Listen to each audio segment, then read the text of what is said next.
Welcome into our lives. And welcome to the Expanders Club podcast. We're so happy to have you. Join us as we embark on a journey of deep exploration, soul searching, and asking the hard questions. With the goal of truly understanding the most aligned, empowered, and purposeful versions of ourselves. We want to live an extraordinary life, and we're willing to dig deep to find out what it takes. Buckle up. You're about to meet a new version of yourself, an extraordinary one.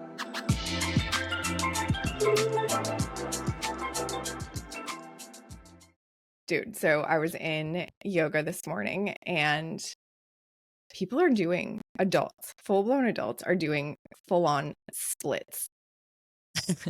Like, do you understand that? Like, the instructor's like, okay, do a half split. And then I look around, I'm like, who's even doing full splits? I look around, there's adults doing full splits in the yoga studio. Like, what kind of age are we talking about? Adults, like 30s. Yeah, but I mean, 30s, okay, but like adults is very different from like a 30-year-old to like a 60-year-old. Yeah, like mid 30-year-olds. People our age. We're adults. I don't know if anyone's told you that, but no, I actually got told that the other day, and I was like, I don't believe it. I don't believe it. I'm a young adult. And it got me thinking about like I've never been able to do a split. Have you? No. No, I was like a cheerleader through high school, and like wow. You always, I mean, you pegged it. I mean, you could have guessed, right? Like, let's be real. Oh my God, of course you were. I was also the captain of the cheerleading squad. Oh my God, stop it. We were in a sorority. No, I draw a line. I mean, come on. Oh, come on. I mean, I draw cheerleader lines. captain. Yeah, I mean, a small school, you had to, there was not many places to make your mark. So I went where I could. I did what I could with what was available. Did the best with what you had. Exactly. But it got me thinking about like the people who could do splits. And like I always like wanted to be able to do a split and was like clearly whatever's up with my anatomy was like never going to be able to do one no matter how much stretching or anything I did. And then like the people who could do splits were either the girls who were really slutty and like, I don't know if they were slutty because they could do splits or they, I don't know the correlation. They were either like the really slutty girls or the really innocent girls that could do the splits. And you thought you were somewhere in between? No, this is just my reflection now as an adult. And I was like, I wonder where those girls are now. And actually, I kind of know like things didn't turn out so well for the girls doing splits. So, like. There they are in yoga class? You were labeling the people in yoga class today? You're a slut. Just a judgy bitch. No, I literally wasn't. I was just reflecting back on my childhood and how I could never do a split. And like, it was something you kind of wanted to be able to do as a kid. And like, I was like, oh, who could do a split? And I was like, oof, those girls didn't really like, they didn't really end up where. Wow. It's not an enviable position now, but like when you're a kid, I was like envious of like their ability to do a split. And that was so cool. And like, that just fades away with time. No one gives a shit if you can do a split. Although Brooke does when you're in a yoga class, she's looking around being like, what? Everyone can do splits here. Yeah, I was more just blown away. But, I'm just shook of your word of the S word, and that if we still use that word. Slutty? Oh, interesting. I don't think it's like a shaming word. I mean, I have a friend who's labeled her summer like slutty summer. Like, I think slutty is like, I don't know, can be kind of fun. MILF, self-proclaimed. Yeah, so, yeah. Like, I mean, we women are taking back all these words. Like, these are they're just like different pieces of different personas we can wear. Yeah. But it's not okay if someone says it to us. I'm not going to slut shame. Let me tell you, that is a glass house. So tell us more. I mean, clearly not for the last 15 years, but Girl had Dennis, some listen fun up. in her day. This is what he gets for not listening. This, girl had some fun in her day. Oh my God, we were talking about that yesterday. It's like I was talking to my friend who's Meredith, who's on the podcast, and we were talking about the fact that to really check if our friends are listening, to really put some stuff out there and say, and we know who's listening. Oh, yeah. A few of my closest people are listening, and like they drop some knowledge here and there. I'm like, thanks. Glad you're listening, Yeah. Yes, but Dennis just won't get to hear about my slutty days. But no. Wasn't slutty, just, free. Young and free. I think it's exploratory. I think it's like all part of growing up, and it's like, yeah, I don't like the S word at all. I think it's shameful. No, I don't like it. I don't ever want to hear it be used, to be honest. And wow, really? yeah, it's really offensive to me. I just think it's like not, I don't like it. I think we should be able to be like, oh, you're just like exploring, you're learning something about yourself, or like they're girls that are more open or more mature, or I don't know, giving things a go. But that word, I don't know. Oh, interesting. See, I grew up in the restaurant world, so like a lot of words like that are just playful. Like, but you'd use the C word, like Aussies use the C word. I was just about to say the C word. I don't know. That affects me less because I think it's a gender thing, because when you use the S word, it just refers to women or shaming women. But when you use the C word, even though it's considered a female body part and it's like a derogatory word, I understand that. It did hurt in the beginning, but now I'm used to it. I think it's more like a guy or a girl can be a C word. Oh, see, I would use both interchangeably for everyone. Like, yeah. And in playful ways. I mean, the C word, in growing up in the restaurant industry, the C word was a word that we just used constantly. Like, you did, but yeah. I think it's your experience and your perspective, because I have a very traumatizing story of someone calling me skank once when I was young. And that word is much more triggering for, like, that word to me is like an off limits word, but like no other word, every other word I can see like the playful side, the no big deal side, That's so true. It's your experience that you tie to the word, and that's just like energetic, like what was an experience we had, what was like, it sticks in our body of something we remembered, that feeling that we felt when we heard that word. Yeah, exactly. But I think in general, for people who know me, I'm kind of a, like, certainly in my adult life, is like a you do you thing. You do you. Like, I don't care if it's put whatever label on it. I don't care, as long as it like feels true to you. So I guess I'm like less like thoughtful around how it could impact other people, because I know my intention behind it. But yeah, sorry to drop that word in front of you. I didn't know that it didn't. You didn't. No, I'm sure I've offended many with my language. So it's not at all. I just I love nothing that, I don't like anything that makes women feel bad, but I like the idea and what you're saying around the fact that if you're using it in a playful way, and I think if you're embracing it, and I hope that those girls back in your school who were the cheerleading squad and spreading your legs, they were just enjoying themselves and embracing it. And if it was for them, then I support them. I'm just being a judgy bitch because I couldn't do a split. Never could, never will be able to, You don't know that. Never say never. And honestly, Mads, like also, by the way, hello everyone. Grateful to have you here. If this is your first episode, sorry, we don't usually swear. Came in at the wrong time. We actually are not judgmental at all. We're very nice people. Super open-minded. Trust us. Welcome to the Expanders Club podcast. My name is Brooke Harris. Hello, everyone, and my name is Maddie Island. It's great to have you. And this is a show about empowerment. To be whoever you want to be, no judgment, give anything a go. We're open-minded. Exactly. You might not have been able to tell that from the first few minutes, but really that is what this is all about, is like shining a light on people's journey, sharing the tools, the tips, the tricks, the findings on our journey, and really empowering people to be their biggest, brightest, best version of themselves. Beautifully said. We're here to support.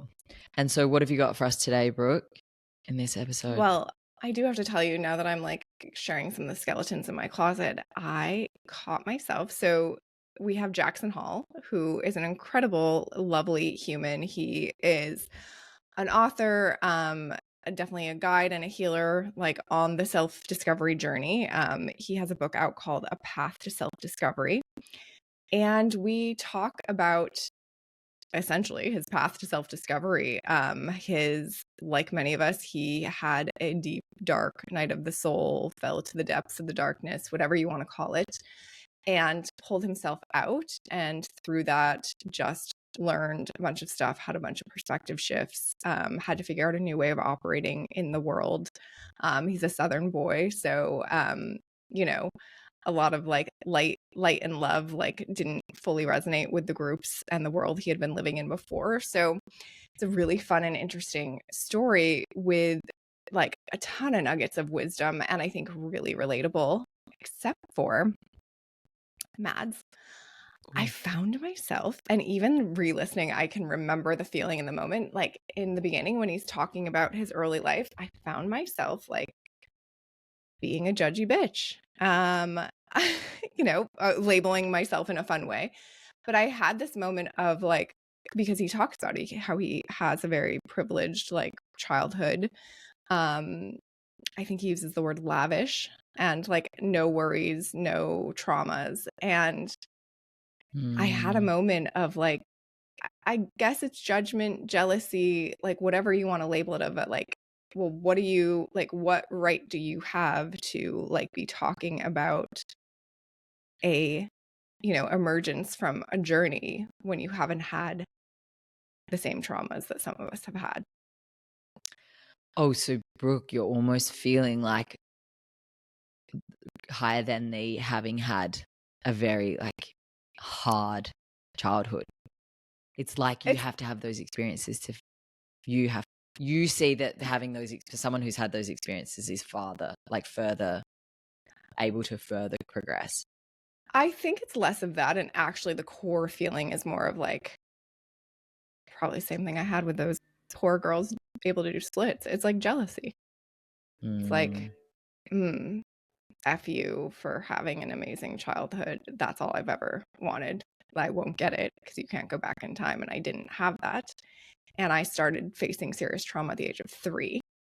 So what the fuck do you know about trauma and struggle and pulling yourself up through something? And those are not all the in-depth thoughts that I had, obviously, while talking to Jackson. And it was just a moment and a feeling that I felt come over me, and a quick thought. And then it was like, no, he gets to his trauma. And everyone has different trauma, and it's not up to us to judge people's trauma, or like if their trauma is big enough or bad enough for them to, be out talking about their healing journey. But it was just a moment that I caught myself and was like, okay, we got some work to do around that. Wow, that's great awareness. That's so interesting. And I understand that, and I think that that's going to come up when I'm away next week for this personal development retreat, because people are going to have all different levels of trauma, and you're in a contained space in a small group, and everyone's going to be opening up and sharing as a group. And I'm probably going to hear about some of the heaviest trauma that people have gone through, and then other situations where you might look at people and be like, well, that doesn't seem so bad. But it's like, that's just perspective, because it's like something that was, so awful. Someone could look at and be like, I'm grateful for it because it shaped me to be who I am. And someone who just went through, maybe wasn't prepared and had a pretty easy life, when they are rocked or something happens to them that might not be as bad, it can be shatter their world because they're not prepared. And it's just how you handle it. Yeah, totally. And also there is too like the belief, and something that I fully believe in, is like you carry past life traumas with you if they're unresolved. And so like we cannot see or judge anyone's past life trauma or what they've come into this lifetime, this world to heal. So it's just like, you know, it's just a moment that I want to call out because I think we've all been there, and it's very easy to get like righteous on this journey. Yeah. And it's something that I'm very aware of, and I certainly have my moments with, of like, oh, I'm doing all this work, what are you doing? Or, you know, and that is like one of the, it's so anti-spiritual to be Yeah. like better than or above someone because like you've been through something harder or you're doing more work, or that's Yeah. like, you know, the darkness dragging you back. And so it's definitely good to have the awareness. And I also want to share it because it's like, that doesn't make me less spiritual or a bad person, or like, it's a moment, and like recognizing and not wanting to have those moments is enough to like move on from it, you know? Totally. Also, because the journey is so personal, so internal. Like you are spending a lot of time like in your own head through it. And so it does become this kind of, it is a bit of a selfish journey. And so it's like you have to have these moments where you remind yourself like, oh, everyone's on their own journey. Like my Yeah. journey is no better than anyone Yeah. else's. Wow. Yeah. Thanks for sharing. Yeah. Jackson, you hear that? Brooke was judging Jackson, you. no. I'm sure he felt it energetically for a second, but it really was just a second. And he's so likable, and like has his journey and his story do have so much value. And look, this kid is like, he's young. He's had his first dark night of the soul, and he's like stepping up and stepping into helping other people through things like that and finding their purpose and on their own journey. So like, give him a ton of credit. Like it's incredible. And not everyone, especially at that age, like has such a purpose to help the collective and learn and share the learning. So he's incredible, and it's a fun story. I think there's some fun moments in here. Like he and I are cut, like in some ways like torn from very different cloths, and in some ways torn from the same cloth, and it's just like, it's just fun, you know. So yeah, I hope everyone enjoys it. Jackson Hall, his book is A Path to Self-Discovery, and you can follow him on Instagram at Live Thrivingly, which is also the name of his podcast.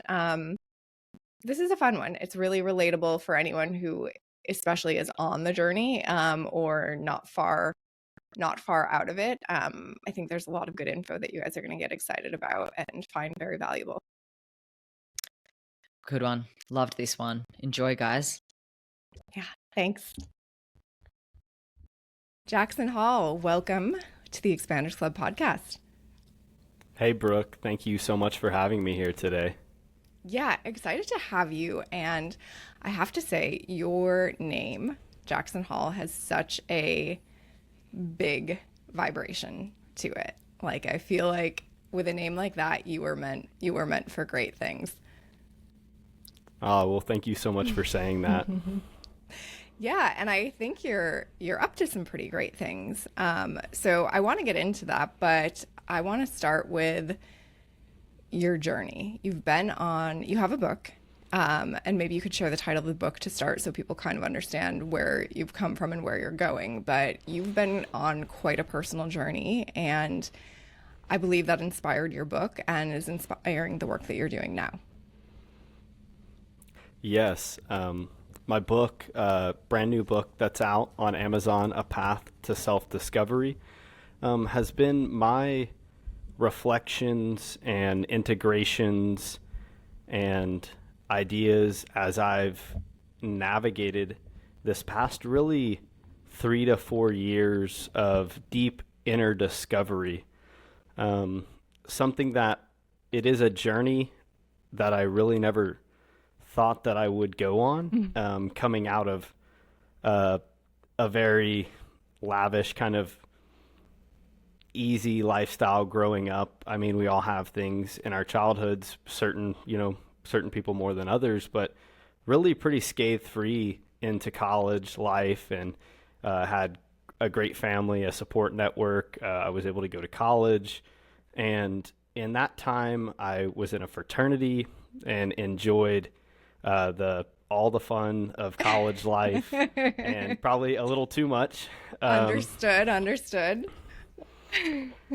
Yeah, so that's, and I really go into detail in the book in the beginning about kind of what brought me to this point. And, going into college, coming out of high school, I think many of us kind of go through that identity phase in our life. I mean, I think we have multiple, but especially in adolescence, as we're kind of finding out who we are and trying things and experimenting and making friends and having social circles. So in a way, the fraternity life was great and still remains to be a great social circle and sororities for women. And it can be a very great social connector.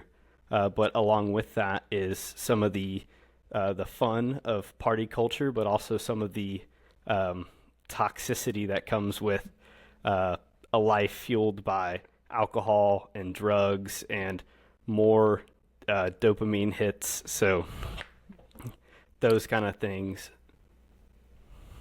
Yeah, I found. Sorry to interrupt, but I feel like I'm just like now reflecting back on my college years. And I think I'm a little bit older than you. And I feel really lucky that we didn't have, I mean, we had cell phones, but Instagram and Facebook was around, but it was like Facebook wasn't on the phone. We didn't have Instagram, and there was it still felt like chaos, right? So you add in all the things of college life, that time of life in general, and then you add in social media and all the phone distractions, and now TikTok, which I haven't even personally really gotten into, but holy shit. It's a lot going on, and it makes for a very confusing time. Absolutely. I do touch on quite a bit the impact of social media that it had on me, and I believe it has on many of us. And yeah, you bring up a great point in that time, moving from high school to college and social status and, followers on Instagram and the likes on Instagram and the comments and those things being very fueling to my ego and this identity that I had built that was really all out there for the world to see. And I really took a lot of pride and just was really enjoyed who I had become through social media and kind of the attention that brought me. But later I would learn that was not all true to me. But at the time, that's really all I knew. So in fraternity life, I actually lived in the fraternity house for a while. I went to the University of Arkansas. It's a huge Greek life school. And that was kind of my lifestyle. I was hunting and fishing at the time. I was also fishing competitively in college, but I kind of put that a little bit to the side. Wait, what? Fishing competitively? I've never heard of this. And I will tell you, I grew up in the country. I just got back from visiting my family in the middle of nowhere in New York State, dairy country, but I've never heard of college competitive fishing. Yeah, so it was kind of something really that emerged while I was in high school. I was actually in Texas, helped start the bass fishing club at my high school. And I think the first year we fished in the league we were in Texas was 70 teams consisting of 2 high school anglers and a captain.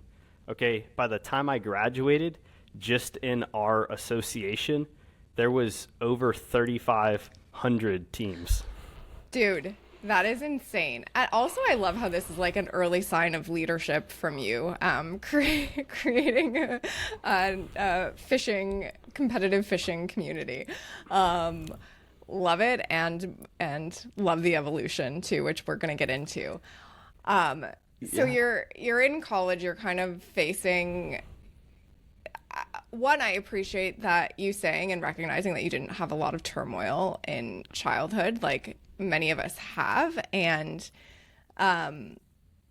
it almost, I don't want to say it makes it easier, but we can very clearly see the source of our pain and torture and wounds. And it almost gives us a clear path of where to go to kind of heal, or at least at that age to put blame Unfortunately, that's not a way of healing, but to put blame and understand the source of things. Whereas I do have friends that have faced, you know, their own torment and issues, and they look back at their childhood and they can't. It's really hard for them to figure out why they're facing that in adulthood when they're like, I don't have parent issues, I don't have sibling, like I don't have relationship issues. So I think that's a really interesting actual piece of your journey.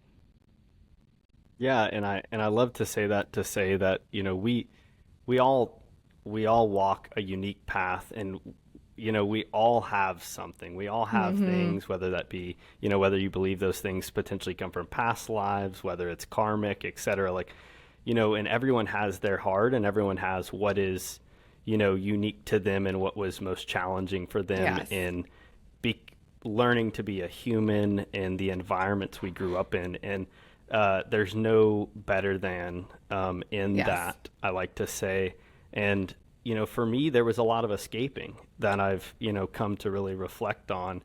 Is I was the guy that was rose-colored glasses. I loved to have fun. I loved to party. I loved to kind of escape the harsher, darker parts of reality. I didn't want to face myself. So I later learned when, you know, as my college years progressed, I moved out of the fraternity house.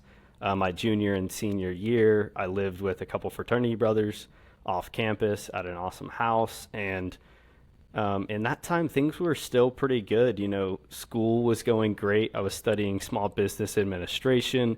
In the summers, I'd work for my family business all summer. Spent a lot of weekends out at my family lake house, like partying. You know, junior and senior year, and really sophomore too, living in the house, like we definitely started using some harder drugs and things like not just your typical gateway drugs. And that was really exciting and kind of a thing that became what many of us would lean on to just have fun and become, you know, social and just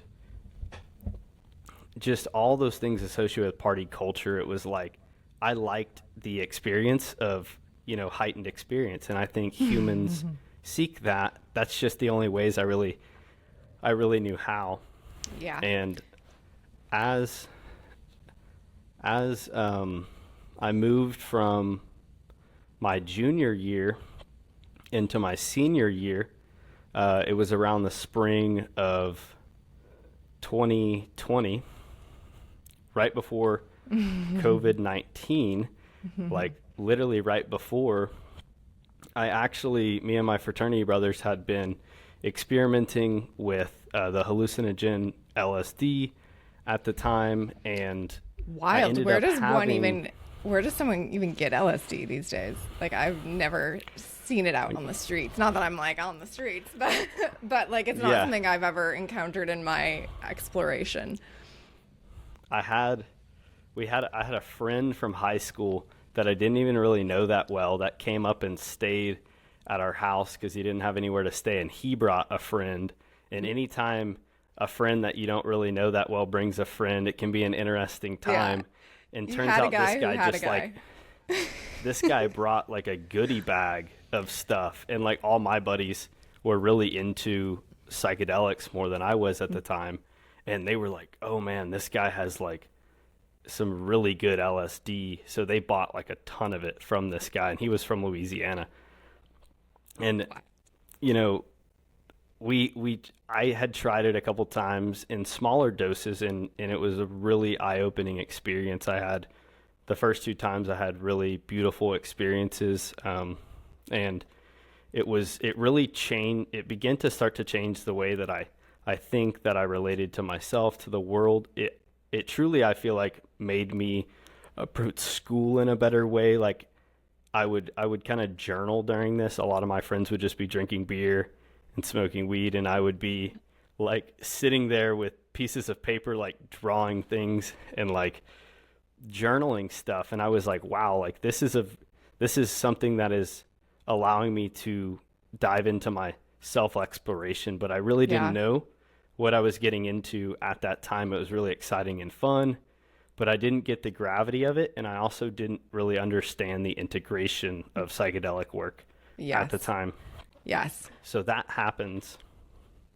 And right there in the spring, like I think it was May 2019, I took a full tab, and I had a really incredible journey, but it was like almost more than I could even integrate. And I share this to share that I know many people that have had the same experience, whether it be smaller amounts, bigger amounts, whether it be LSD or psilocybin mushrooms, like something that was so earth-shattering that that it's easy to begin to feel isolated from your peers and even your family and the life that you're living.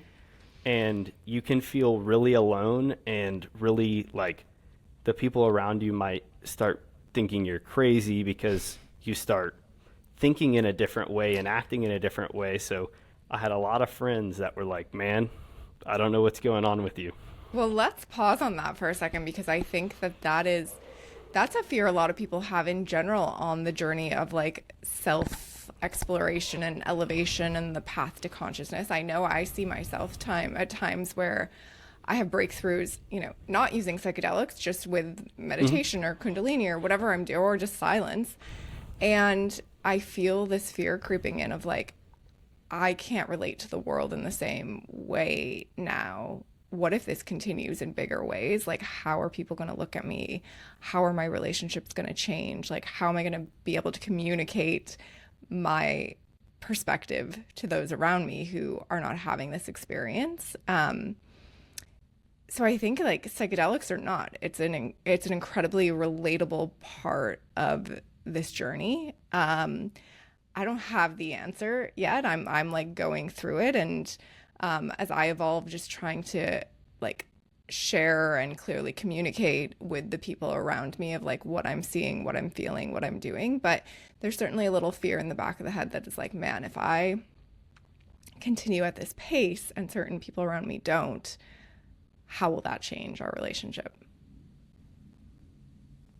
Yeah, thanks for sharing that. And you're right. Like, regardless whether it's psychedelics or another practice like yoga or meditation, breath work, like there's so many amazing things. Maybe, something traumatic happens in your life, or you get diagnosed with a disease or something. Like, there's so many ways, and I say it on the back of my book, like I honor and recognize like the many ways people arrive at their unique path of self-discovery, because from 1 to 100, there's constantly people kind of arriving at a place of embarking on their self-discovery, their self-actualization journey, and no time is better than any. It's just when I'm guessing we're ready to arrive. So Right. I love that you share that. And that was what was interesting, is I was not looking for a breakthrough. I didn't understand what could come from psychedelics like that. It was just purely experimental at the time. None of my buddies were having the same thoughts. I was just getting downloads and all of this stuff. I saw like the chakras. I saw like so many things, so many layers, and I was like, I have no clue what any of this is, but it made sense, and it was all like very vibrational and very connective. And for like the next couple months, I felt really in tune. And this was what was crazy, is after that, like I couldn't touch marijuana. I couldn't touch alcohol. Like I could drink and it wasn't doing anything to me. And my friends were all like smoking and drinking around me. And all of a sudden I started to feel kind of numb. Yeah. Well, there's theories out there that, alcohol and cannabis have like a dark vibration to them. So, whatever you believe, I've consumed plenty of both. I don't any longer, because as I've kind of started to level up my consciousness and work on my own evolution, like they just felt really, they've felt really misaligned, and they haven't even been appealing. But you feel there's like a different energy to them than maybe psychedelics or just some of the benefits that you can get from psychedelics. Like you can have the same experience in doing breath work and meditation. Oh yeah. Yeah, this is what I love to go back to an Alan Watts quote, and it's in the book when I talk about the potential of psychoactive meditation or medicines, because I'm a proponent for the usage of psychedelics, but not for everyone and not at all times. I think there's particular periods of our lives, and in connection with the right people, and when we're really ready to go on these, and I treat them as very sacred and life transformational experiences. I don't like the constant just recreational taking of, because I did that and I got a lot out of it, but as I've walked forward, I've just learned to revere, whether it be natural ones from the earth or synthetic ones, and really the natural ones from the earth I've come to really love and get the most healing from. But yes, there's so many ways. Ram Dass talks about a story where he was lecturing on a lot of the things he was learning when he was utilizing LSD, and a lot of the insights he had and spiritual enlightenment that came from it. And I've heard that a woman in the crowd actually said at the end of it, "Me too." And he later asked her, how did you come to these insights? How did you arrive at this level of consciousness? And she told Ram Dass, she said, "I crochet."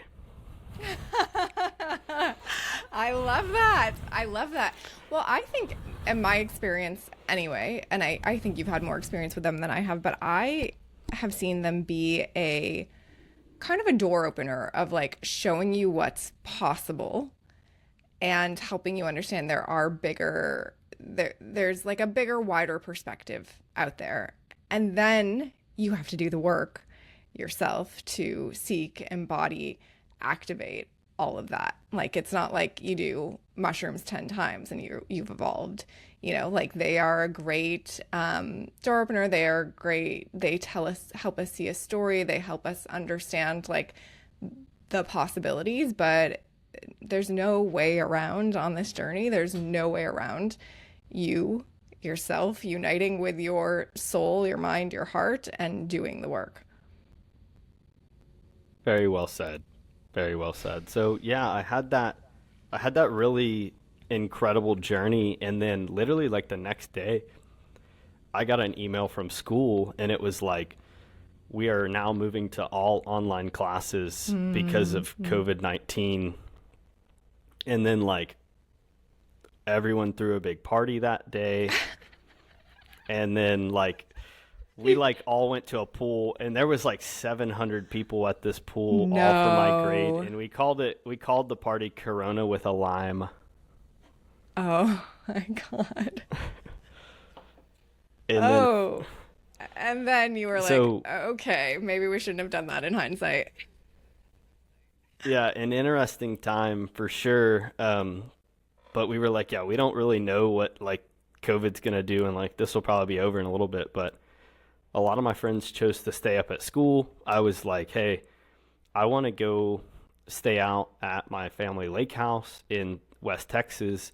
And because my mom didn't want me to come back into the workplace, I was working with my small family business. They were like, hey, don't come back to the workplace. We don't want you here. Just go finish school up from the lake house. And I was like, you don't have to tell me twice, because I got to fish every day.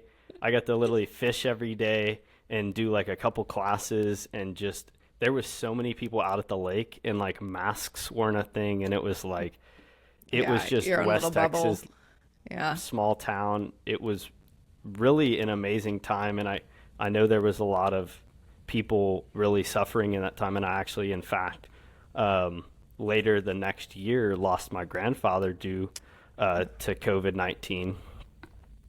And that was an additional part of my self-discovery journey. And I'll share a couple more of the main proponents that led me to kind of this big unraveling. of my previous self and my ego into stepping into a deep discovery process. So that was one of them. But during the summer of right when COVID-19, the pandemic really began, I was had been talking to this girl for like 2+ years, and I had really liked her for a long time. It just, things had never really fully worked out. Like, we kind of just kept each other like to a distance, but it was always really mutual and organic when we were together. And so she finally agreed to kind of like hang out that summer. So that was awesome, and we connected really well. And by the end of the summer, she was like, let's make this thing official. And I agreed. But really, my whole life before that, I had just been a frat boy, and like an official girlfriend really wasn't ever on the radar for me. Yes. So in hindsight, I really was not ready for a mature emotional relationship. There was a lot of things I was escaping from. There was a lot of conversations I couldn't have. I was just really riding the highs, as I say, through life, with this girl, with drugs, with alcohol. And a couple months into our relationship, I was actually out in West Texas doing some archery hunting on our lease out there. And I was sitting out in nature all alone, and it was like 97 degrees outside, super hot, just still. And I began to have what I later know as an anxiety attack, and it just came over me and was the most like disembodying thing I'd ever felt. Like, Yes. got super clammy, started sweating, start seeing blurry, like thought I was going to pass out. Like, I lay down on the ground, tried to drink some water, ran out of water. And I was trying to hunt at the time, and I was like, I can't even focus. I'm scared to death. Like, I don't know what's happening. I had been just starting yoga and meditation and breath work while I was at the lake in the summer. So I tried to apply some breath work, some box breath. Luckily, I had something to kind of bring me back. In the moment I brought myself back, I was like, I have to get out of the woods, get back in my truck, drive home. And I'm like, I don't know what's going on. But really, at the root of it, all I could think was I had made the decision while I was, unconscious and, drinking, to really be disloyal to my girlfriend with two other girls at the time. So that was within me. The guilt was really building up. Yeah. And I was like, she was really the only thing that was keeping me sane and really like holding me to reality, was like just being able to be there with her and know that like she was there. And so I was like, if I lose this girl, like, I don't know what's going to happen, but it doesn't feel like it's going to be good. So I came back, and I end up like, I can't do this any longer. Couldn't focus in school. I was like vaping, and I really wasn't a huge vapor, but I was vaping copiously because of the anxiety. And then I was like, I have to tell her. And I was a guy that could not have the critical conversations at that time. So I finally was like, hey, like, this is what happened. And that night, like, I lost it. She lost it. And it was that day that like was the hardest day of my life. When we do things out of alignment, the universe, there's a response, right? And for some of us, the response happens quickly. For some of us, it takes a long time, and it takes a long time to recognize it. It could be happening for a long time, but like, you actually were really blessed by the universe, and that it gave you a very freaking clear, undeniable sign of like, hey, dude, you're out of alignment. Yes. And in hindsight, and this journey that I've been on, like, I couldn't thank, that situation enough, and that amazing girl, like, although like I wish it would have worked out differently for both of us, like, wait, but I would not have gone. Tell me she dumped your ass that day. But yeah, it was over. It was bad. Yeah, good for her. No offense, but good for her. Yeah, that was fucked up on my part for sure, and especially because it had been really a long time coming, and I wasn't ready. So that was one part of also, so that happens. COVID-19 is happening. I think, a challenging time, a transformational time for the whole world. I think a lot of us got a lot of, things out of that. And then later I lost my grandfather, and then I lost my dog. And then I found out that my parents were separating. Oh my. And then I was like, in a spiral. Yeah. It was just like, yeah, it's like the world around you. One, you're having these perspective shifts that you are so big and vast that you don't know how to grasp and take control of. And then the world around you is changing so quickly, and you're questioning everything that you knew or thought to be true. It's like a true beyond a self-identity crisis, right? It's like a true identity crisis of yourself and how you've perceived the world up until this point in life. Yes, it was what, I later came to learn as, there's many things it's called, some people refer to it as ego death, loss of the soul, dark night of the soul, identity loss, like many of the descriptions from transpersonal psychologists throughout time.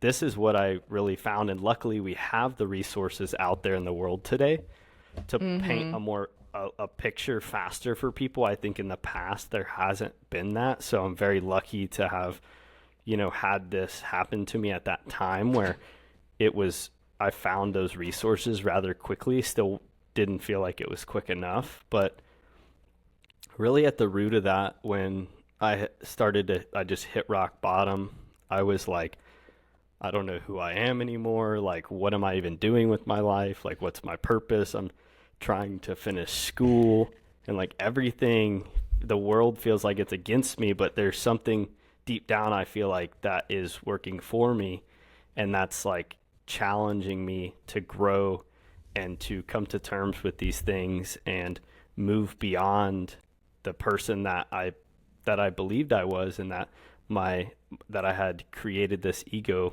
and really find out the true gifts of who I am and like what I'm here to do. And how old are you? I'm laughing. How old were you at this point? I was 22. What? I know you. I don't mean I say this in the most loving way possible. Like, what a fucking blessing. Obviously, your parents, your grandfather, like, I know all of that's super hard, but the universe gave you these lessons so quickly at such a young age for you to come to this, to start questioning and understanding these things. Like, what a fucking blessing. Like, you didn't have to wait till you were 40, 50, 60. You now have this moment, this dark night of the soul, which I know is so hard. I've been through it myself. And I think we probably have a couple of them in our lifetime. So sorry to say, there might be another one since you're so young. But you have this dark night of the soul, and you have this opportunity to make a massive change in your life at a really early age and live a completely different way and like impact like a lot of people. I think the universe just did you such a favor. And I think you've shown up in response to that, because when the universe gives you a gift like that at such a young age, like, you are meant to do something with it.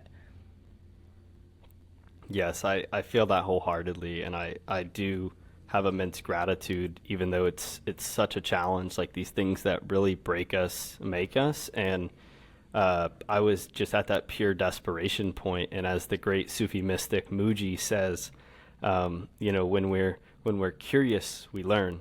When we're desperate, we discover. And I was able to really discover. Yeah. And what did you discover, sir?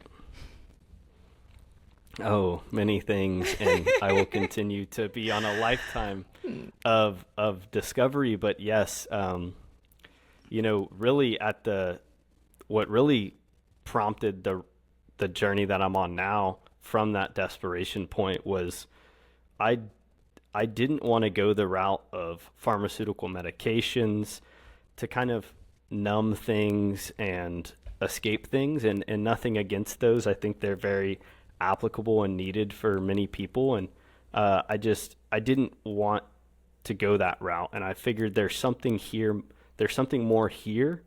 And I think it was very spiritual in nature. And like you're saying, a lesson for my soul. So I was like, let's see what's out there in the world of holistic healing and alternative medicine to the mental health crisis, to the psychological distress that I was experiencing. So the first thing I really did was come to terms with the fact that I had a really hard time voicing my feelings to people, friends and family, really specifically. And so to come to my parents and tell them that I wasn't doing okay mentally was like a momentous challenge.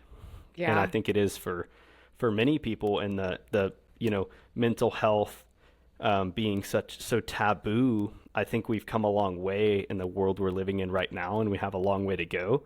But just feeling comfortable to bring that up, and kind of knowing some of the things I had done, like with the psychedelics and stuff, being like, man, like, did I fry my brain forever? Did I really mess myself up here? Like, will I ever be normal again? Was a really recurring thought, was like, I might not ever come back from this. Yeah, so, that's interesting. So I told them, shared it with my family. I was just like, hey, I'm not doing good mentally. I've never felt this way before. I've always been a very optimistic, positive, happy guy, very much a light in a lot of people. Like I was for a lot of people.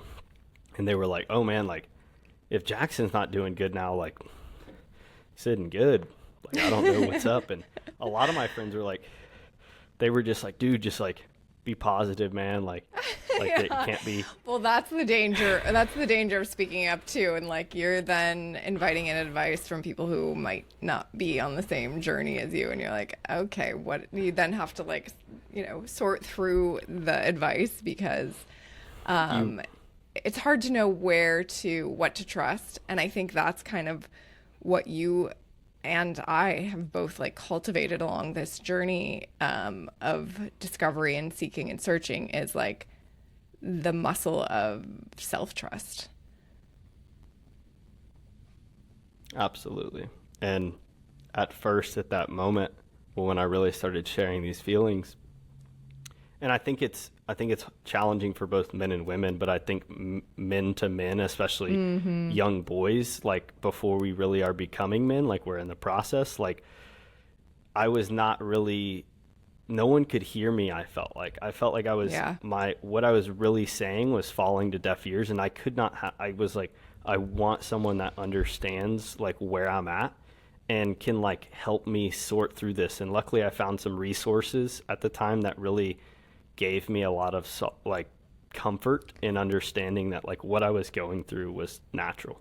Where did you go to find those resources? Because I have a feeling that a lot of people are probably in that similar situation or starting to question, their thoughts, their experience, wanting something different, but looking around and seeing like, hey, am I the only one that sees that things are off and is looking for something different? So tell me where you went for those resources.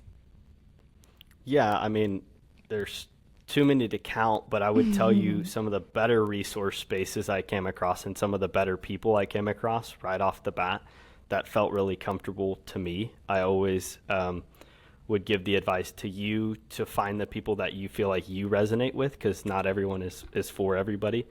Brooke or myself might not be the person that can really assist you, but I hope that you can find the individuals that can help paint more of a picture of where you're at. And some of the earliest individuals, first I was struggling with depersonalization and derealization, and I found a guy's course on that named Sean O'Connor, and that was really helpful in understanding what I was going through, because my physical body was really struggling. My nervous system was in a constant state of fight or flight. I was feeling like out of my body all the time. Like I could not feel into my body, and that was scaring me because I was like, I don't know if I'll ever get back. Some other resources were Victor Odo on YouTube. He has a lot of great like spiritual awakening content, content about lunar cycles and just navigating transformation. He has an amazing story. Also a woman named Victoria Lopez, I think is her name. She had some really awesome resources that begin to help paint more of a picture of spiritual awakenings for me. And she would have, both of them would have videos about like, if you're experiencing these symptoms, then you are probably experiencing a spiritual awakening. And also I found this website online that has amazing resources. I talk about them a couple times in the book, and it's a couple named Matteo and Luna Soul, and they have a website called lonerwolf.com, and they have some amazing content. Awesome. Excited to check that out, because it is it's intense. And through Expanders Club and what our future is, we are working on creating a space with resources for people to kind of help them navigate. But similar things that I experienced on my own journey, and my own journey was an evolution over a decade. I started in traditional therapy, realized like, hey, this isn't quite exactly what I'm looking for. And luckily I live in Los Angeles and have for the past 15 years. So many experimental things where we tend to be a little ahead of the game for better or worse here. So my journey zigged and zagged, experimenting with a million different things.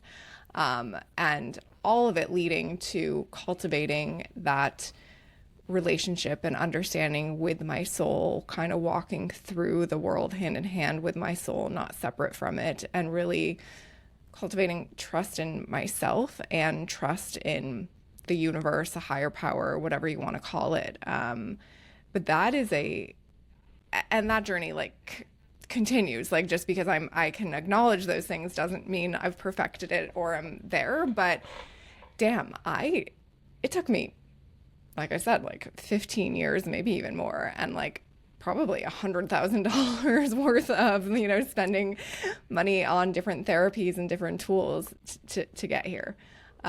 So I guess all of that to say, the journey can be intense and ongoing, and like, also want to make sure people don't think like one session with a coach or one website is going to be the key, or one psychedelic experience. Absolutely.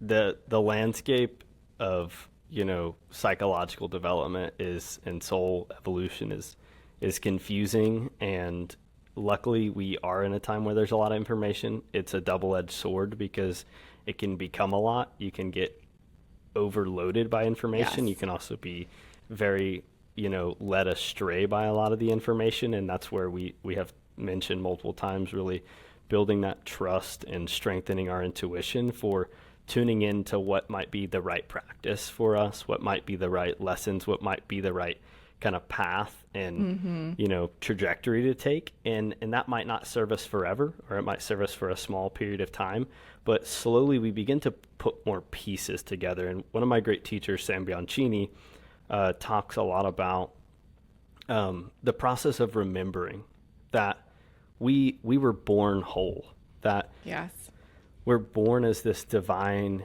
being, and what happens is the world fragments us. We begin to forget who we came here to be and what our gifts are. So much of our work, once we begin to walk that path, is remembering. And this was an amazing lesson for me, and was so healing when I received it, when I was doing a 200-hour yoga training down in Costa Rica with her. And I was like, wow, like it blew my mind, because here I was kind of still from the place of I'm broken, I'm lost, I don't know if I'm ever going to find the thing that's going to make me happy again.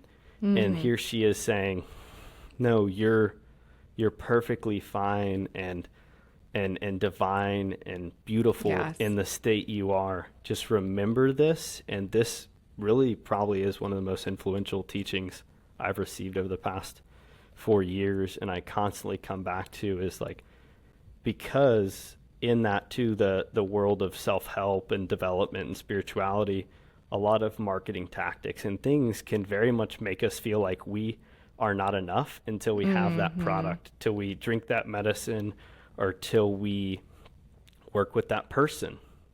Not true. Yes. It's as simple. It is literally as simple as, I mean, simple is the wrong word, but like the simplicity of it is like getting back to who we are. And I said that so many times on my journey. I just want to get back to myself. I want to get back to being, and we can reflect and look back at ourselves as children. And like I also said many times on my journey, like I used to know so much more. Like I used to have it figured out, you know, when I was much younger, and seeing my daughter, I have a 2.5-year-old, watching her, it's like, oh, absolutely. We come here. Every single one of us comes here perfect and incredible. And with this bigger understanding of exactly who we are. And it's the conditioning, the events, the stress, the trauma that starts to shift that. And so the first huge leap on the journey is like starting to peel those layers back and dig into them, face them, you know, let them go, which is, you know, probably mostly what I spent the past 15 plus years doing, is facing the traumas and the conditioning, recognizing them, letting them go, being brutally honest about the stories that I was telling myself. But once you do and can start to shed those, and like we've said words like, it's really hard, it can take a long time, it's intense. Yes, absolutely. But as someone who is pretty far down the road on this, like, it's so fucking worth it. Like, I am so grateful for every tear, every hardship, every moment that I've had where I've like, every moment of my dark night of the soul where while I was in it, I was like, holy fuck, how am I going to get out of this?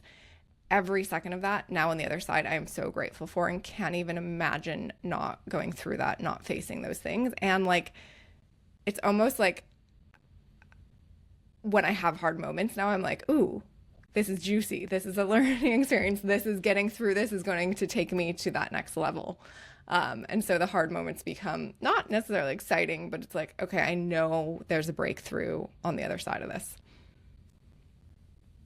Absolutely. And I was kind of thinking before, and again, thank you so much for your share, and thank you so much for saying yes to this work, and to returning home to yourself, and bringing your gifts to the world, and creating a container to help other people do the same. So that, and yeah, if we wish to be part of the Expanders Club, like, we have to realize that we have to be part of the Contractors Club, because every expansion has an equal contraction, and that's even the birth process. And so in our lives, along our paths, there's going to be amazing expansions, and there's going to be equal contractions that are dark, that are lonely, that are confusing. But I think along the path, one, we gather more tools, but we really, and I hope that to listeners out there, that you can begin to find and build your tribe and your community of people, Yes. like-minded individuals, people that can support you. Because I had found so much healing, especially in starting to go to retreats and things, and like, oh, like, there's other people that have gone Yes. through something like me, just like you. Just knowing you're not alone, and knowing that like you have others to share and that can resonate with where you've been, becomes incredibly healing and very strengthening on our paths, and can ultimately help us show up to continue our journeys. Yeah. And I think that's an important thing to share. And it's something that I like kind of came face to face with recently. I mentioned to you that I'm from a really small town in the middle of nowhere, New York State. That's all dairy farms and, you know, more cows than people. And I was just back there visiting. And I share this because I want people, like, yes, I live in LA and have for a long time and have access to things, but like this, if you don't live in a place like LA or New York and have access, like such easy access, like there's still plenty of hope. Like I grew up in this place. I lived there for the first 17 years of my life, and being back there in this new state, realized like a lot of the people there, they're so stuck in survival mode. You know, they're farmers, they're handymen, they're doing these things that are just like just every aspect of it is survival, and so they're so stuck in survival mode. It's really hard to find the time, the energy to even like get out of your day to day to think about the bigger picture of things. And I share this to say, if you're someone in that world that like doesn't feel like you fit there, we're in a time and place that's very different. When I grew up, growing up there, I felt so out of place and didn't have access to the internet. I mean, the internet was around when I was a kid. I'm not that old, but like not in the same way, you know. Didn't have access to really outside resources, and I still crawled out and found a way. And yes, it took me longer than maybe it would someone these days. And so you're all very lucky, no matter where you are, where you're coming from. Like there is a way to find resources and people that think like you, that are curious like you, that want to evolve, that are asking these bigger questions about what's my purpose, why am I here, how can I help the collective. There are places to go and find that, and we'll link the resources that you shared, Jackson, and obviously we're trying to create a space for that, for access to all. But it can be very confusing and very lonely when you're like looking around and you're like, is anyone else thinking these things? And I was just reminded of that when I was back home, and lovely, incredible people. And, you know, at this point, there are people in my family that are thinking outside of the box, but it was just a reminder of like, man, it can be really isolating to be living and be from a place where everyone is just stuck in survival mode, and you're not. You're looking at things in a bigger way. Yeah, thank you for bringing that up. And you know, being from Texas and just from the South, which is not really as much known, at least in certain areas, as like a more conscious place. And you know, I really have explored this theme a lot, being a Texas boy. Like in a lot of my journeys, like a lot of people find it quite fascinating because of my background. And I find it fun because I do bring a unique perspective, and I'm really now with the book starting to kind of come full circle. And whereas early on in my journey, I was very lonely, and I did fall into a place of judgment towards others that were in that survival mode, and like, oh, like I'm over here working on myself and evolving and awakening, and look at all these people that are asleep. And I had to really sit with that, and then eventually realize that like that is not the way to move forward, and that in looking at these people that were around me and where I'm at, you know, from a place that, oh, I'm somehow better than these people and stuff, was not a healthy place to be. So what I've kind of come full circle to on my journey, and it's the last chapter of my book, is called Rewilding. I grew up hunting and fishing. We talked about competitive fishing at the beginning. I got away from that on the beginning of my spiritual journey, thinking that I had to go do other things. Ultimately, these things I've gathered from yoga and meditation and cold therapy and studies with indigenous people and stuff have been amazing. But what it has done is strengthen my connection to nature and to the land, but through that also to the shared humanity among all of us, and the mutual hearts we share, and that the ripples that we make in showing up in the world and seeing people and hearing people as they are, and how healing that can be. And as people, if we do identify as light workers, way showers, you know, people that are into self-development and spirituality, spiritual awakening, like, I just say that to say that if you're always focusing on yourself and your evolution and that you're better than others, it's a very unhealthy place to be, not only for yourself but others. We have to see that when we arrive, and I think Ram Dass has that quote about like, we're all just walking each other home. And when I've gained more peace within myself, I have much more compassion to show to others around the world, because Deepak Chopra has a quote that says, everyone's just doing their best from their level of consciousness. Yes.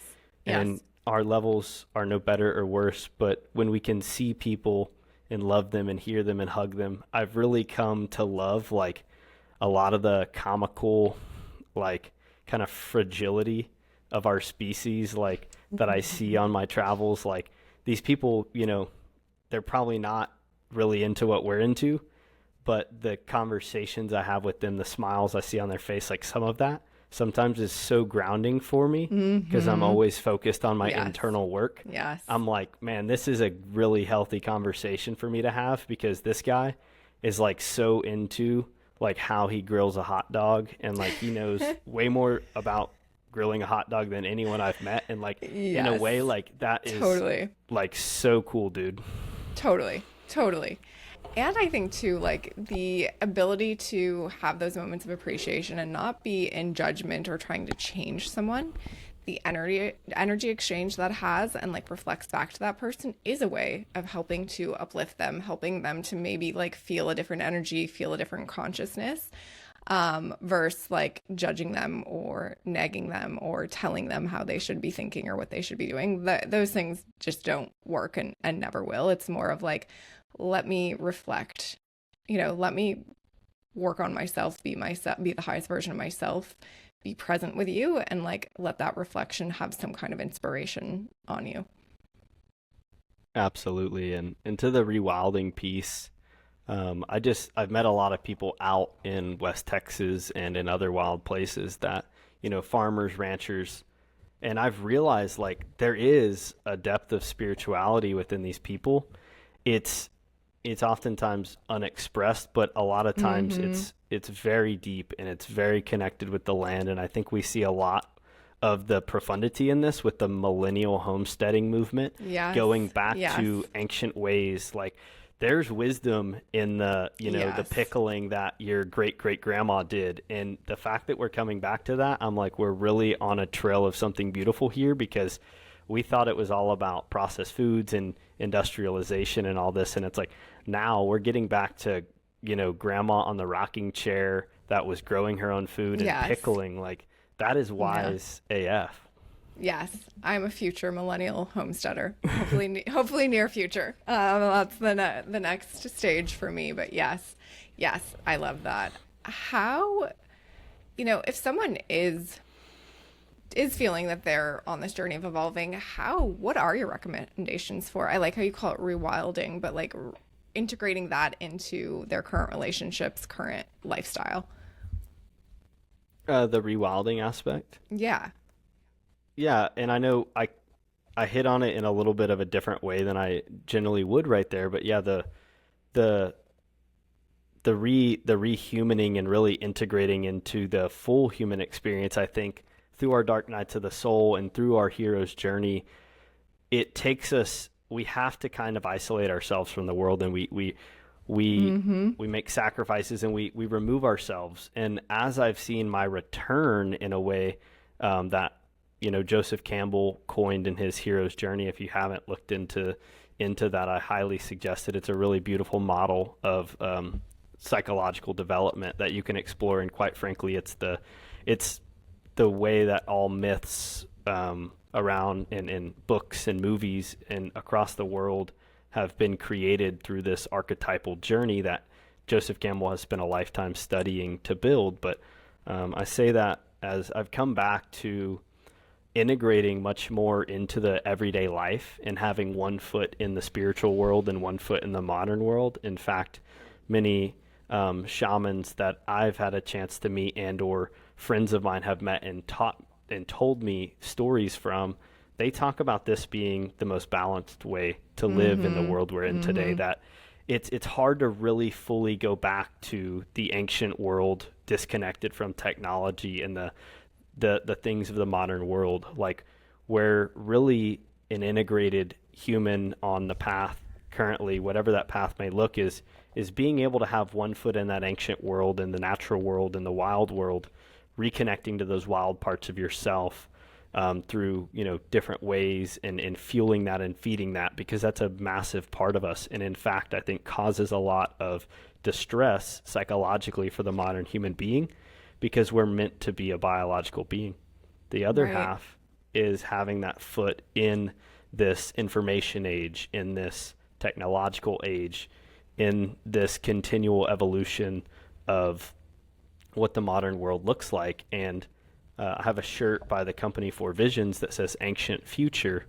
And I'm very much a proponent of that, of finding, even in your life, just the smallest of ways, whether that means you take your shoes off and you go ground and earth, all the amazing benefits about that. Like finding small, simple steps to take to begin to reconnect yourself back to nature. Because when we go back to nature, when we rewild, even in the smallest ways, we begin to come home. And there's massive wisdom that's not spoken and not read, that you can receive from Mother Nature, and the silence in nature, and the healing that the plants and animals emit, and we receive from them through foods into our body. Yes. It's a really beautiful process to re-engage for yourself. Yeah, and I think that where, a phase that I'm moving out of, but I think something you touched on where a lot of us get in the spiritual journey is like there's our spiritual self and the spiritual work that we're doing, or the evolutionary higher consciousness work that we're doing, and then there's like our day-to-day, like call it work, call it family life, call it whatever, the human experience. And I think it's a common mistake along the journey is you kind of keep those separate because it's hard to figure out how to integrate them. But that causes its own kind of turmoil and stress and unhappiness. And so the real goal is to bring them together, bring this higher level of consciousness, this grace, this love, this kindness, this wider perspective to the things that you're doing every day, to your family, to your work life. And I'm very early in that integration process, but as I'm dabbling in it, it's like, oh, this is way more rewarding. There's a whole, I can bring, when I have like my 2 hours in the morning where I do all my spiritual stuff. It's my happy place. I'm like speaking to my guides, doing my things. And for a long time, I was like, okay, that's my time for that. Then the rest of the day, I'm CEO of my business, which does feel like a very different energy, or historically has. And as I've started to bring like conscious Brooke, the version of me in those 2 hours, the version of me that feels like my truest me that I want to be, as I've started to integrate that into Brooke, the CEO, it's like, holy shit, this is way more powerful than the way that I was being, because I thought that's how a CEO has to act and operate in this world. Like, and that's where things really start to change and feel and flow. And you're like, whoa, I'm like getting a grasp on how to live this life in a way that feels very fulfilling. Wow. Yes.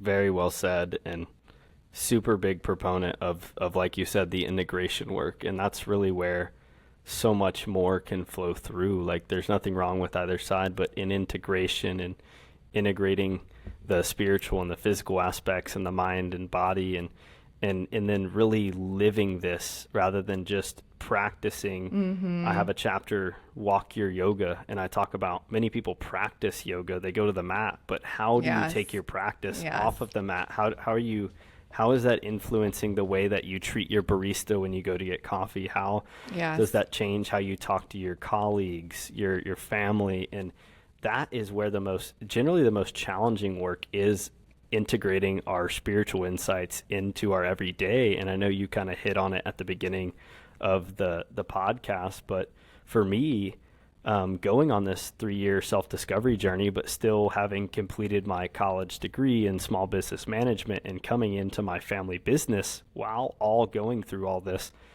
I saw no other way to do it but to integrate what I was learning into the people, and finding a way to bridge that into the business to people on a very subtle level to influence the health of our business ecosystem.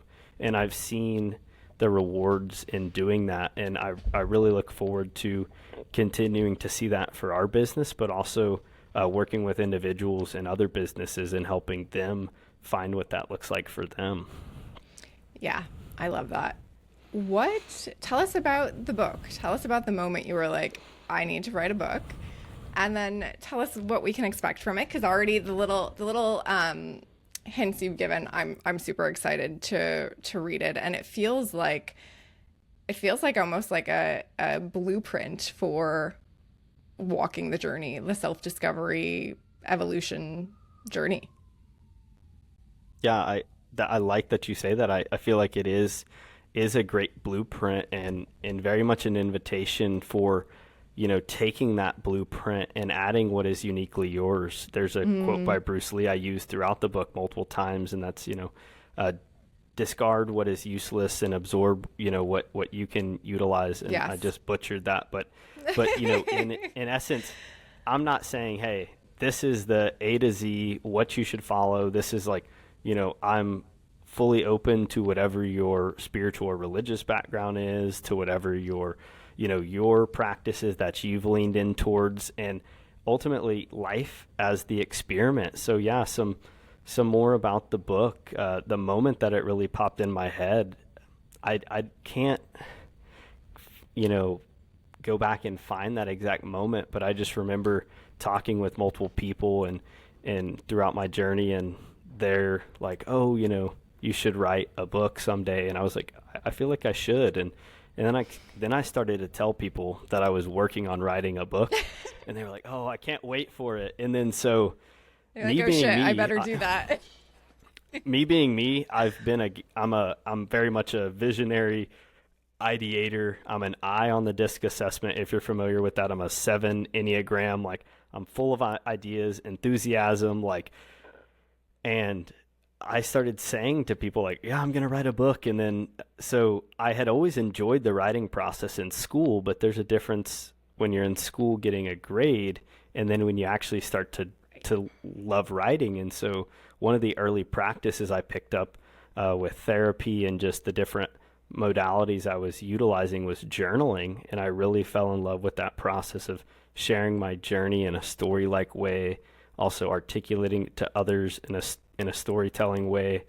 And I was like, wow, this would be cool to document everything I've gone through and talk about all the different alternatives I've explored, the wisdom that I feel like I've been able to obtain from that, and not in a way that like it's my wisdom and not others. It's purely right. Just a universal wisdom that we're able to, all obtain in clarity and in alignment.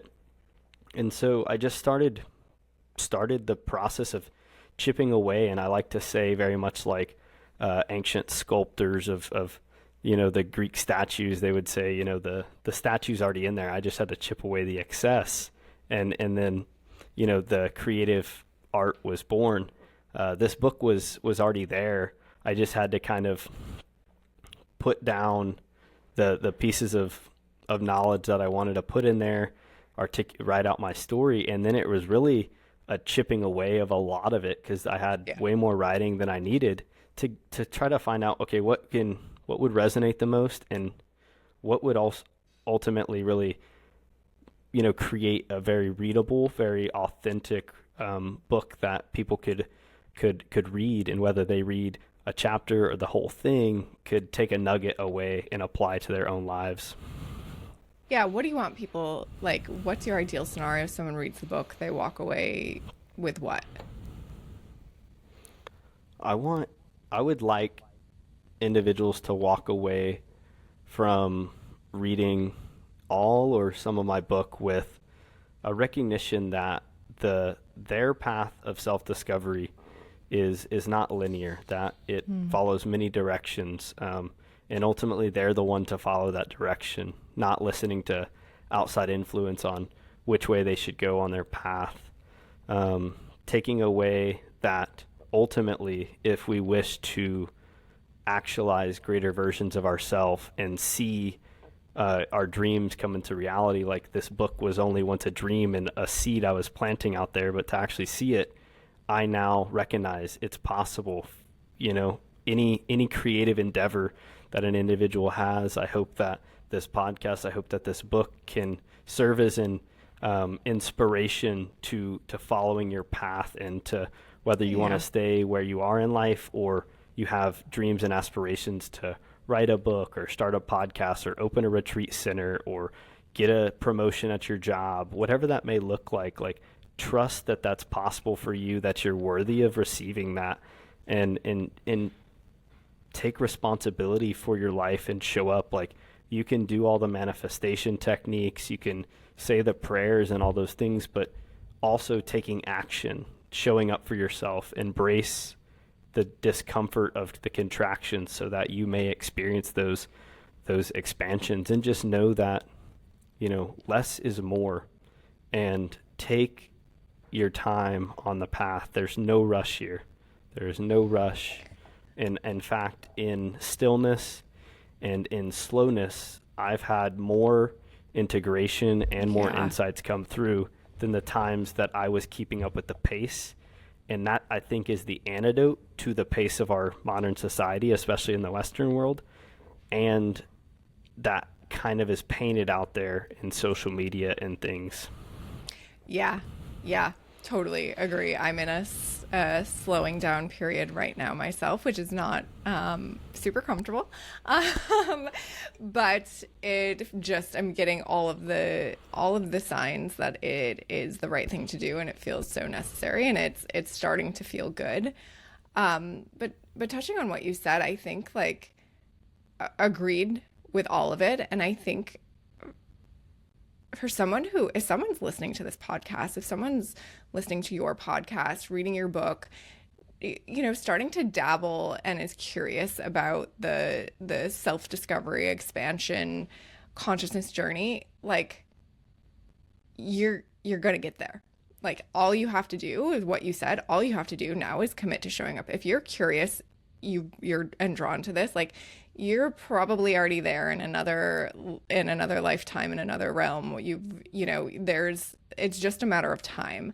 And the one thing that I committed to when I really knew I was in that dark night of the soul and needed to pull myself out is I committed to showing up. I didn't know what that meant.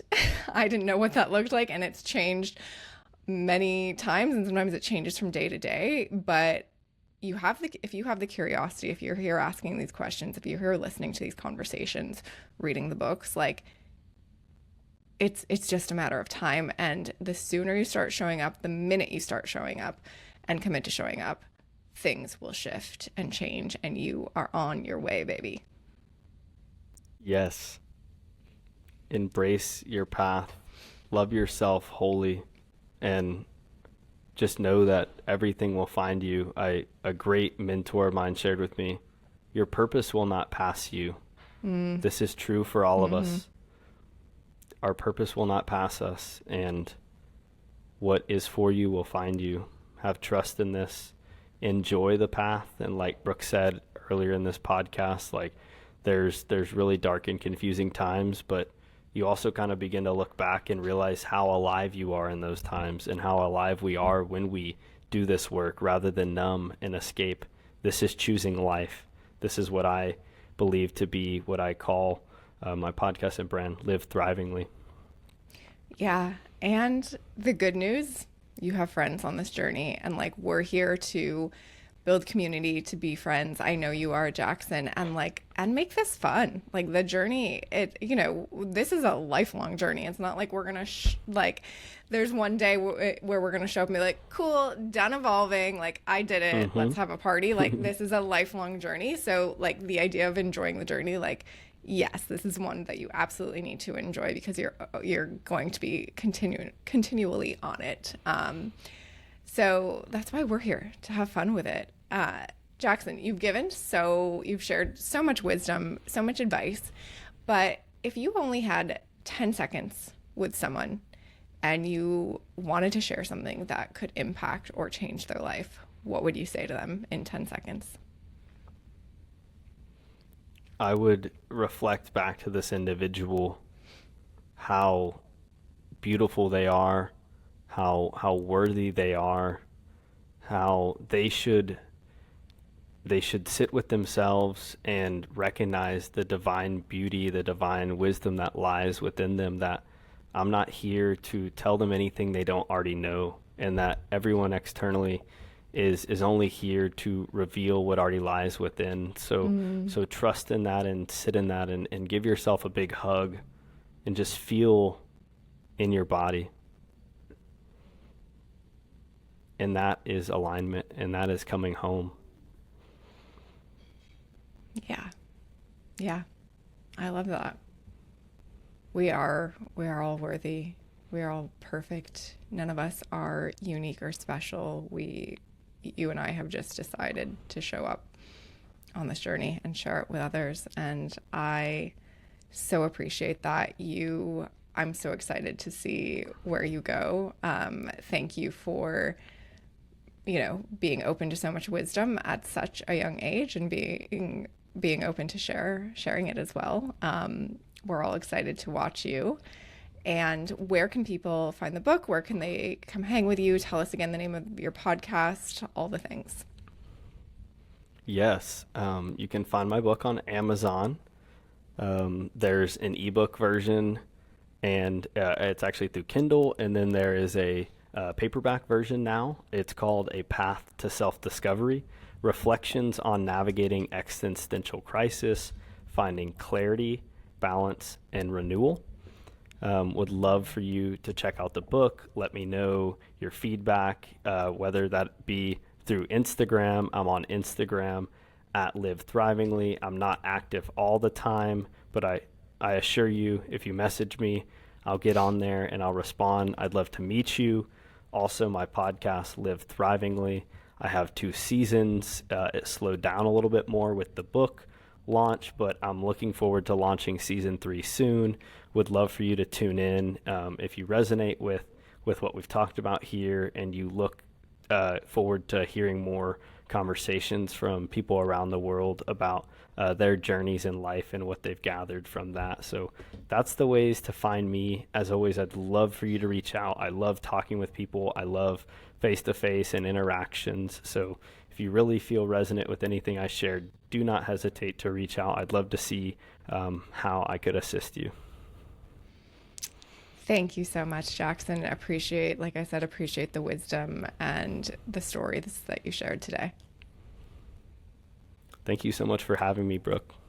Yeah, and to everyone listening, I hope that there were things in this episode that resonated. I hope that you can take a deep breath and, feel your heart and know that you are worthy, you are loved, and you are supported no matter what stage you are in this journey. We're all on it together. And I'm so grateful, as always, to have the opportunity to, share these stories, share this wisdom, share people's journey with you. Yeah, I hope you love this one. I love you all, appreciate you all, and we'll see you next time.